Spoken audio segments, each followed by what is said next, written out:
Japan நாட்டை சேர்ந்த அந்த சின்ன பையன் தன்னோட 7 வயசுல ஒரு ரெஸ்டாரண்ட்டுக்கு வேலைக்கு போறாப்புல.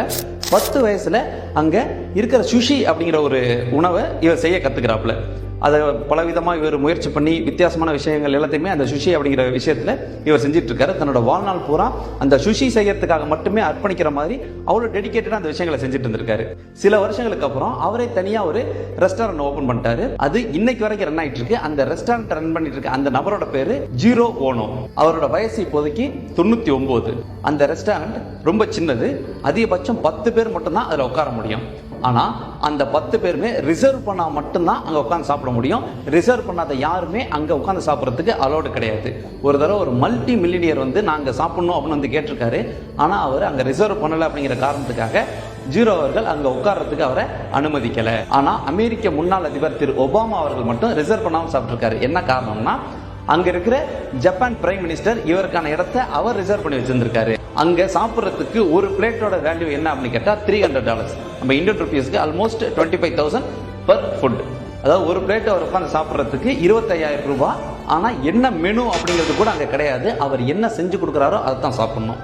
இது வந்து பிளைண்டா அவர் நம்பி போறது. ஆனா அங்க போற அத்தனை பேருக்குமே இவரோட ஃபுட்டு ரொம்பவே பிடிச்சிரும். அவர் தன்னோட 99 வயதுல 50 வருடங்கள் ஒரு நாள் கூட வேலைக்கு போகாம அவர் இருந்ததில்லை. எல்லாமே காரணம் அவரோட சின்சியாரிட்டி, டெடிகேஷன் அண்ட் டிசிப்ளின் மட்டும்தான். அவர் பணத்தை தேடி ஓடலை, புகழை தேடி ஓடவே கிடையாது. ஆனா மாறா அவரு பர்ஃபெக்ஷனிசம் அதை மட்டும்தான் செஞ்சாரு. அந்த பர்ஃபெக்ஷனிசம் அவருக்கு பணத்தையும் கொடுத்துச்சு, அவருக்கு தேவையான புகழையும் கொடுத்துச்சு. அவர்கிட்ட சோஷியல் மீடியா கிடையாது. இதுக்காக மார்க்கெட்டிங் பண்ணாரா? கிடையவே கிடையாது. ஆனா இன்னைக்கு வரைக்கும் அந்த இடத்துக்கு போய் உட்கார்ந்து சாப்பிட்றதுக்கான கூட்டம் நின்றுகிட்டே தான் இருக்கு. ரிசர்வ் பண்றதுக்கு மக்கள் கியூல நின்றுகிட்டே தான் இருந்திருக்காங்க. எப்படி சாத்தியம் அப்படின்னு கேட்டால் காலையில் 5 மணிக்கெல்லாம் அவர் ரெஸ்டாரண்ட்டுக்குள்ள போயிடுவாரு. தினமும் அவர் செய்ய வேண்டிய சின்ன சின்ன வேலைகள் எல்லாத்தையும் செஞ்சுட்டு அங்கே இருக்கிற மீன் வகைகள் எல்லாத்தையுமே இவரே செக் பண்ணி பார்ப்பாரு. இதை வந்து ரெகுலராக செஞ்சுட்டு இருக்காரு. இது என்னோட நான் வேலையா பார்க்கல, இது என்னோட ஒரு வழக்கமாக வச்சுக்கிட்டு இருக்கேன் அப்படின்னு இருக்காரு. இவரை பற்றி 2011 ஜீரோஸ் ட்ரீம் ஆஃப் சுஷி அப்படின்னு ஒரு டாக்குமெண்ட்ரி படம் கூட வந்திருக்கு. அவரோட பர்ஃபெக்ஷனிசம் மட்டும்தான் இன்னைக்கு வரைக்கும் மக்கள் அவர்கிட்ட போறதுக்கு முக்கியமான காரணம். இது மாதிரி சிங்கப்பூர் சலூன் அப்படிங்கிற திரைப்படத்தில் கெஸ்ட் அப்பியரன்ஸ் ஆகிற திரு அரவிந்த்சாமி அவர்கள் கூட சொல்லுவாரு, உங்ககிட்ட விஷயங்கள் சரியா இருந்துச்சு அப்படின்னா உன்னை தேடி மக்கள் கூட்டம் எவ்வளவு இடையூறு இருந்தாலும் கண்டிப்பா வந்து சேருவாங்க அப்படின்னு.